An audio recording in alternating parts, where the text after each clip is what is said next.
데이트라는 말이 현대사회에 처음 등장한 것이 1914년경입니다. 그때부터 가족 중심적인 틀을 벗어나서 개인 중심적인 로맨스가 시작된 것입니다. 그런데 그로부터 100년이 지난 지금 이 데이트라는 이 풍속도는 어떻게 바뀌었습니까? 뉴욕타임스는 10대들의 새로운 데이트 형식을 진단하는 기사를 낸 적이 있었습니다. 요즘 청년들은 인격적 관계를 고려하지 않고 성적 관계를 곧바로 갖게 되고 그리고 그 외 그 사람과 데이트를 할지 안 할지를 결정한다는 것입니다. 성윤리는 기독교 내에만 있는 윤리가 아니라 사실 거의 모든 제종교와 제철학의 핵심적인 요소입니다.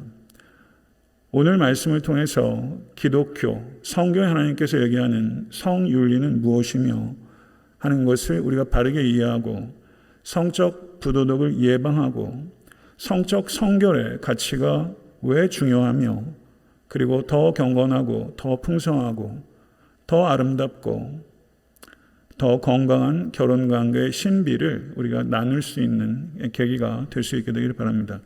오늘은 매우 교육적으로 중요한 가르침이라고 할 수 있겠습니다. 우리 청년들도 있고요. 우리 자녀들 그리고 우리 손자들에게 있어서도 이와 같은 교육은 가장 교육의 본령에 속하는 핵심적인 가르침이라고 할 수 있기 때문입니다. 예수님께서는 첫 번째 초월 명제에서 살인의 행위를 금하셨을 뿐만이 아니라 살인의 원인이 되는 분노와 경멸도 금하셨습니다. 인간의 생명을 빼앗는 것만이 살인이 아니라 인간의 위엄을 빼앗는 것도 살인이라고 말씀하셨습니다. 그리고 오늘 본 말씀에서는 두 번째 초월 명제를 가르치십니다. 28절과 29절에 또 간음하지 말라 하였다는 것을 너희가 들었으나 나는 너희에게 이르노니 음욕을 품고 여자를 보는 자마다 마음에 이미 간음하였느니라. 유대인들은 간음하는 행위를 하지 않으면 10계명의 제7계명을 지켰다라고 생각했습니다. 유대인들은 자의적으로 이 제7계명을 협소하게 정의하고 그것을 받아들였던 것입니다. 이것에 대해서 예수님께서는 다르게 정의를 하셨습니다. 살인에 살욕을 포함시키셨던 것처럼 간음에 음욕을 포함시키신 것입니다. 음욕을 품고 바라보는 것과 아름다움을 깨끗한 마음으로 바라보는 것은 다른 것입니다.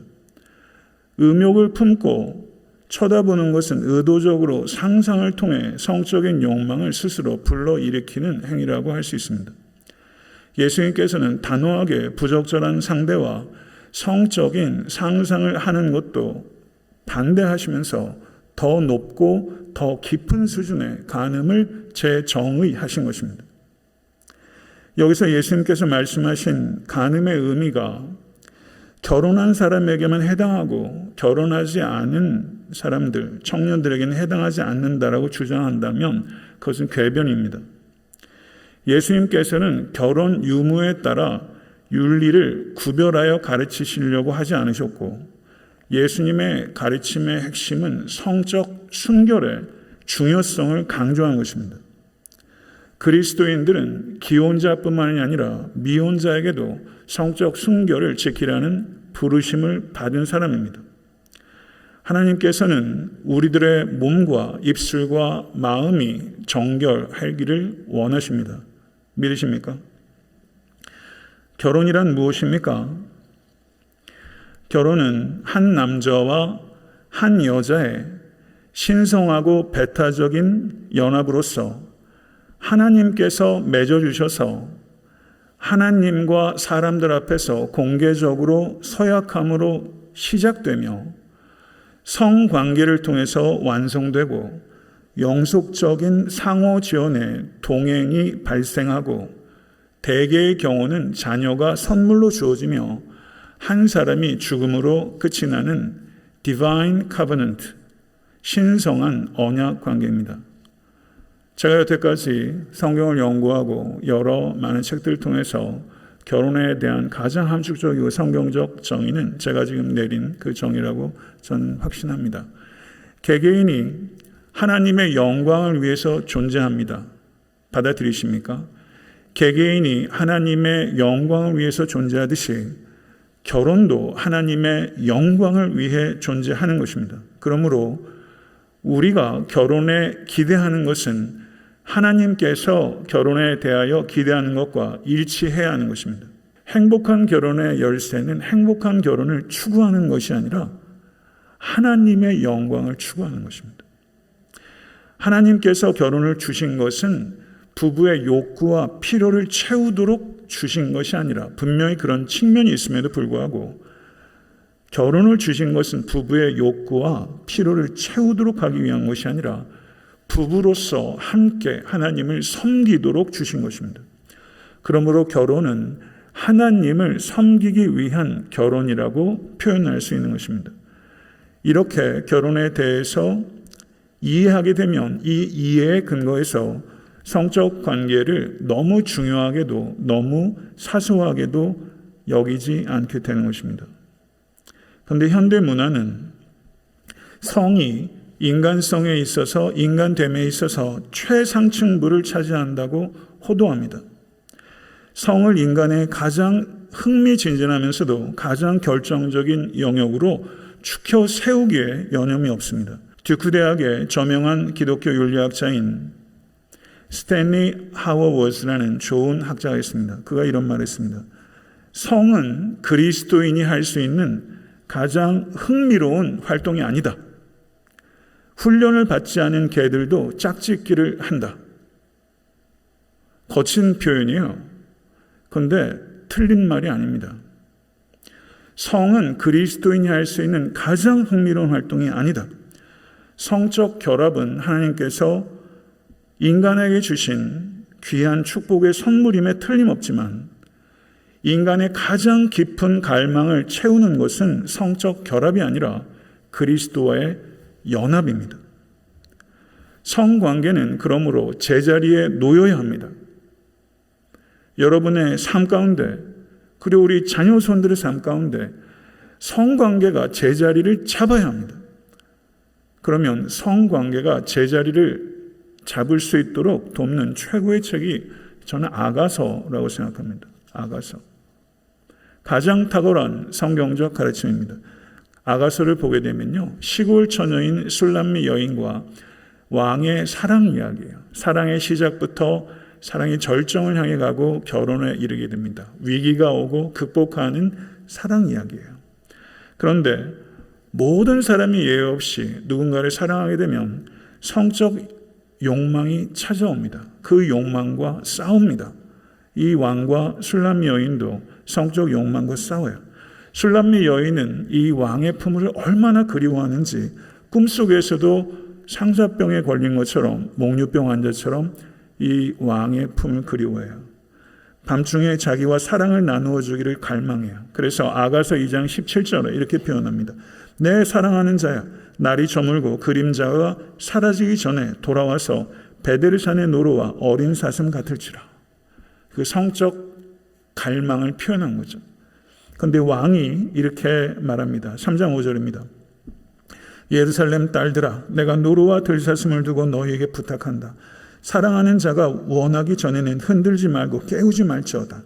이렇게 말하면서 왕이 예루살렘 여인들에게 술람미 여인의 성적 갈망을 깨우지 말아다오, 이렇게 당부해요. 그리고 두 사람이 합법적으로 성적 관계를 갖는 첫날 밤까지 두 사람은 자제합니다. 남녀 간의 친밀한 관계는 결혼 전에 성적 관계로 더럽혀져서는 안 된다는 것이 하나님의 뜻입니다. 사랑은 적절한 속도로 진행돼야 합니다. 그리스도인의 사랑은 올바른 사랑이어야 합니다. 올바른 사랑은 열정도 지키고 순결함도 지키는 사랑입니다. 순결함과 친밀함, 결혼 전에 순결함과 친밀함은 갈등을 일으킵니다. 그런데 이 긴장을 가지고 있다가 순결함과 친밀함의 이 긴장이 결혼을 통해서 해결되는 것이 아름다운 것이고 그것이 하나님의 뜻입니다. 아가서 4장 1절에서 5절을 보게 되면 결혼을 통해서 이 순결함과 친밀함의 긴장이 해소되는 그 기쁨을 시적 언어로 표현하고 있어요. 아가서 4장 1절에서 5절의 말씀을 한번 보겠습니다. 같이 한번 읽어볼까요? 내 사랑 너는 어여쁘고도 어여쁘다.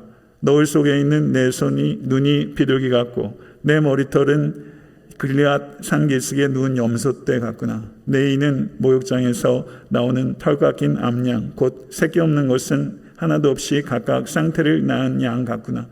내 입술은 홍색 실 같고 내 입은 어여쁘고 너울 속에 내 뺨은 석류 한쪽 같구나. 내 목은 무기를 두려고 건축한 다윗의 망대 곧 방패 1000개 용사의 모든 방패가 달린 망대 같고 내 두 유방은 백합화 가운데서 꼴을 먹는 쌍태 어린 사슴 같구나. 굉장히 대담한 표현들이 여기 있는데 외설적이지 않고 부끄럽게 느껴지는 것이 아니라 위엄과 순수함이 느껴지는 매우 아름답고 정교한 성경적 표현들이에요. 아가서가 저는 정경 안에 있다는 게 참 감사합니다. 두 사람은 이제 그들의 침실에 들어갑니다. 그리고 서로에게 완전히 그리고 합법적으로 노출합니다. 사랑은 총체적인 것이며 몸과 영혼을 더불어 사랑하는 것입니다. 그리고 두 사람은 아무 꺼리낌이나 죄책감이 없이 성적 관계를 누립니다. 그 성적 관계를 누리는 것을 표현하는 게 아가서 4장 7절 12절이에요. 아마 이런 구절을 공개적으로 공적 예배를 통해서 같이 합독하는 일들도 드물 거예요. 한번 읽어보십시다. 4장 7절부터 12절 말씀 다시 한번 읽어보겠습니다. 나의 사랑 너는 어여쁘고 아무 흠이 없구나. 내 신부야 너는 레바논에서부터 나와 함께하고 레바논에서부터 나와 함께 가자. 아마나와 스닐과 헤르몬 꼭대기에서 사자굴과 표범산에서 내려오너라.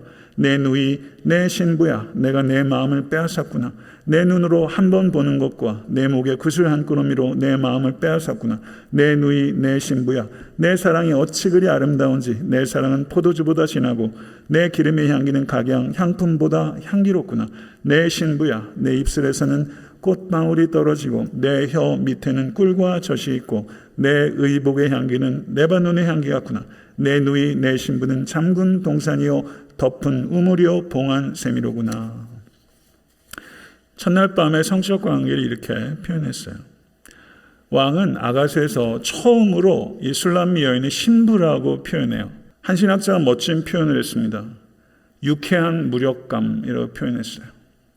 왕은 술람미 여인과의 첫날 밤의 사랑을 통해서 유쾌한 무력감에 빠졌어요.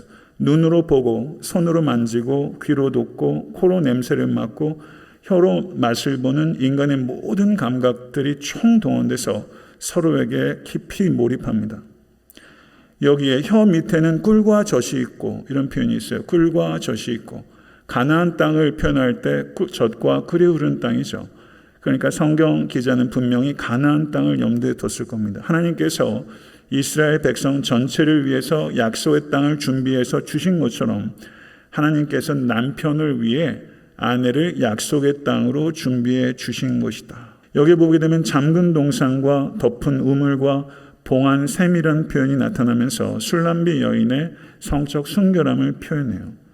술람미 여인은 둘이 사랑했지만 성적 욕망으로 갈등했지만 자기를 지켜냄으로써 자기를 더럽혀지지 않은 몸을 자기 남편에게 선물로 주었고 왕은 충분히 여성을 탐할 수 있었지만 성급히 그녀의 우물 입구를 열지 않았고 그녀의 순결함의 동산에 침범하지 않았습니다. 이 아가서를 통해서 우리는 결혼이 무엇이며 그리고 결혼관계 안에 있는 성이 얼마나 고귀하고 아름다운 것인가를 세상 어떤 철학과 윤리에서 볼 수 없는 그런 고귀한 것을 배우는 거죠. 성경은 성을 결혼이라는 틀 안에서 하나님께서 주신 선물이라고 표현합니다. 그런데 성에 대해서 우리는 두 가지 양극단의 잘못된 태도를 세상으로부터 거의 강요받다시피 배워요. 먼저 교회에서 이 성에 대해서 바른 가치를 가르쳐 주는 건 너무 중요합니다. 세상은 대개의 경우는 성을 우상화합니다. 창조주를 버린 사람들은 그 창조주의 자리에 성을 채우고 성은 우상 숭배가 되는 것이죠. 하나님을 섬기지 않는 사람이 감각을 섬기는 것입니다. 또 하나의 태도는 흔한 경우는 아니지만 성을 금기시하고 터부시하고 불결하게 여기는 경향입니다. 아가서는 이와 같은 양극단의 잘못된 태도로부터 우리를 건져주는 정경이라고 할 수 있습니다. 결혼 관계 안에서의 성이 선하고 유쾌한 것이라는 것입니다. 연애에서는 하나님의 때를 알아야 되며 결혼에 이르기까지 육적 사랑을 절제해야 합니다. 세상은 언제나 어디서나 심지어 데이트한 첫날에도 하는 것을 당연하게 여길 수 있겠으나 하나님의 말씀은 하나님의 때까지, 결혼 첫날까지 절제하라는 것입니다. 부부간의 사랑은 배타적인 사랑이 되어야 하며 부부는 서로 문 잠긴 동상과 봉안샘이며 상대방에게 비밀스러운 포도원입니다. 아름답지 않습니까? 비밀스러운 포도원과 같이 서로를 지키고 서로에게서 온전히 오로지 서로에게만 속하게 되는 것이죠. 진정한 사랑은 아가서의 표현입니다. 불을 끌 수도 없으며 값을 매길 수도 없는 것이다. 이게 진정한 사랑이라는 것이죠. 하나님께서는 우리가 하나님에 대한 사랑, 우리의 하나님에 대한 사랑뿐만 아니라 우리가 서로에 대한 사랑까지도 하나님께서 깊은 관심을 가지고 계시다는 것입니다. 너무 놀랍지 않습니까? 결혼에 동의한다는 것, 그것은 평생 배타적으로 충실을 지키겠다는 공개의 서약입니다. 죽을 때까지 서로가 각자의 유일한 성관계의 대상으로 있겠다는 것입니다. 성경이 혼전, 혼외 성관계를 삼가도록 하는 것은 세상 물정 모르는 소리도 아니고 성적 관계를 무시해서가 아니라 성적 관계를 그만큼 중시하기 때문입니다. 성에 관하여 하나님께서 우리를 향한 분명한 뜻은 그리스도인들은 감각에 순종할 것이 아니라 말씀에 순종하는 것입니다. 이와 같은 결혼과 성에 대한 성경적 의미를 분명히 깨달을 때 29절과 30절에 나오는 예수님의 그 강력한 소름 끼치는 경고가 드디어 이해가 되는 것입니다. 창세기 2장 24절을 보게 되면 이러므로 남자가 부모를 떠나 그 아내와 연합하여 둘이 한 몸을 이룰지어다. 이 말씀에 비추어 볼 때 간음은 한 몸을 절단하는 것입니다. 간음은 살인입니다. 10계명의 제6계명이 살인하지 말라이며 7계명이 간음하지 말랍니다. 예수님께서 6개의 초월 명제 중에서 지난주에 설교했던 것은 살인하지 말라라는 것을 너희가 들었으나 간음하지 말라라는 것을 너희가 들었으나 이와 같은 연관성은 간음은 살인의 일종이라는 것이죠. 다윗이 눈으로 밧세바의 벗은 몸을 보고 사람을 보내서 밧세바를 범하여 간음한 날 우리아를 죽인 날입니다. 그리고 요압을 통해서 우리아를 피지컬리 죽인 날 요압을 거듭해서 죽인 것입니다. 간음은 다른 죄와 구별되는 독특한 것은 간음은 자기 몸에 범죄하는 것입니다. 음행을 피하라. 사람이 범하는 죄마다 몸 밖에 있거니와 음행하는 자는 자기 몸에게 죄를 범하느니라. 그뿐만 아니라 간음은 육체에만 문제를 일으키는 것이 아니라 영혼에 문제를 일으킵니다. 잠언 6장 32절 부녀와 간음하는 자는 무지한 자라 이것을 행하는 자는 자기의 영혼을 망하게 하며 라고 말합니다. 간음은 그 사람의 삶 전체를 파괴할 때가 많습니다. 잠언 6장 27절에서 29절 상반절은 사람이 불을 품에 품고서야 어찌 그의 옷이 타지 아니하겠으며 사람이 숯불을 밟고서야 어찌 그의 발이 되지 아니하겠느냐. 남의 아내와 통관하는 자도 이와 같을 것이라. 간음은 또 다른 실질적인 문제들을 야기합니다. 간음은 흔히 낙태와 사생아의 출생으로 이어집니다. 만약에 낙태를 반대하면서 성적 방종을 간과한다면 이것은 심각한 모순입니다. 낙태가 그리스도인들이 해서는 안 되는 죄라면 낙태라는 생명에 대한 폭력을 행사할 수 있는 빌미가 되는 간음 역시 범해서는 안 되는 죄인 것입니다. 결혼하는 날은 배우자를 선물로 받는 날이며 자녀를 또한 선물로 받을 준비가 시작되는 날입니다. 스탠리 하워워스가 쓴 10계명이란 책에 이런 말이 있어요. 제가 요즘 주례가 많아서 어떻게 주례를 할 때 좀 식상하지 않게 새롭게 뭔가를 전달할 수 있을까? 이게 저희가 목사로서 정말 중요하고 그런데요. 아마 이 이야기를 좀 하게 되지 않을까 싶어요. 사랑하십니까? 이렇게 물을 때가 많거든요. 목사는 결혼하는 부부에게 사랑합니까? 라고 묻지 않고 사랑하겠습니까? 라고 물어야 하지 않을까?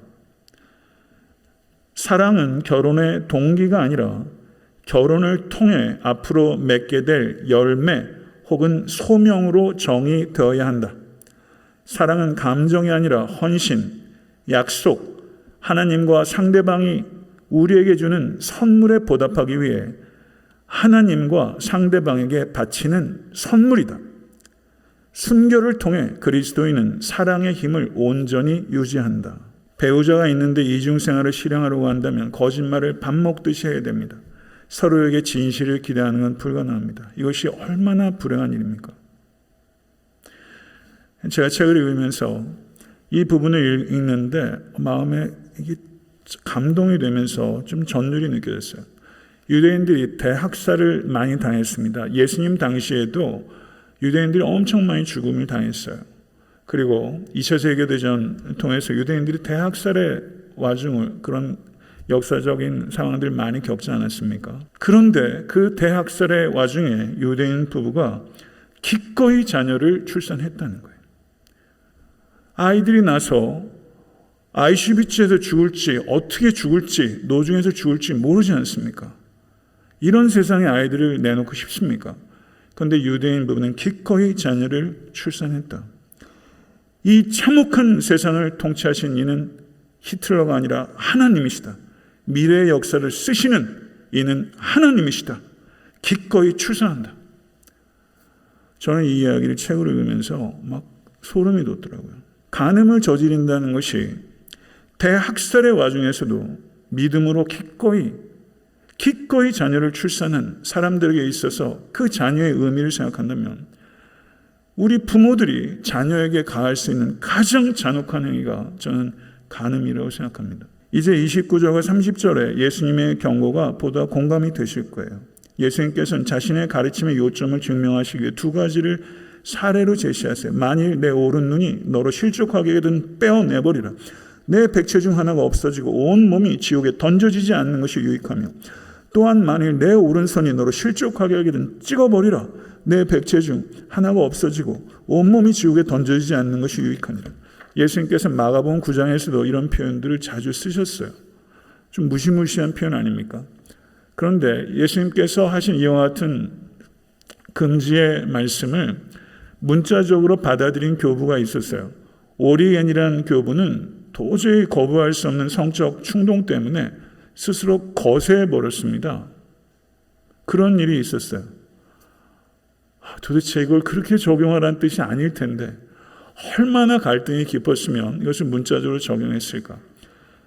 여기 청년들도 있지만 이게 왕성할 때 이 성적 충동이 내 의지와 마음과 상관없이 찾아올 때 참 곤혹스러운 거거든요. 그 씨름을 사실은 저도 통과했고 통과하는 분도 계시다고 생각해요. 그러나 오리겐의 이 마음이 아무리 진지해도 그건 잘못 적용된 겁니다. 예수님의 말씀의 핵심은 가장 중요한 몸의 일부를 잃는 고통을 당하는 것이 마지막 심판에서 모든 것을 잃어버리는 것보다 훨씬 나은 것이다. 눈을 빼어버리라, 손을 찍어버리라 라는 것은 문자적으로 적용하는 것이 아니라 유혹의 근원 아닙니까? 유혹의 근원, 죄가 눈으로 오고 손으로 실행하잖아요. 그래서 유혹의 근원을 제거하기 위해서는 과격할 정도로 단호한 수단을 극도로 진지하게 동원하라. 오늘 설교의 제목을 제가 이렇게 정했습니다. 저를 한번 따라해 보시죠. 단호하고 진지하게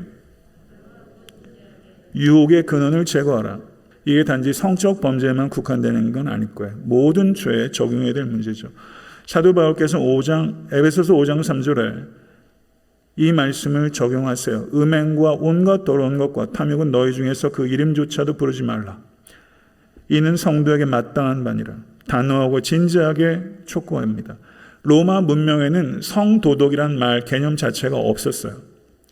에베소에는 아데미나 디에나 여신 숭배가 성행했는데 다산을 상징하는 여신들이고 여사제는 공창이었습니다. 공창. 성적 음란이 당연하고 광범위하게 받아들여서 남편이 창녀를 찾아가는 게 하등의 문제가 되지 않던 시대예요.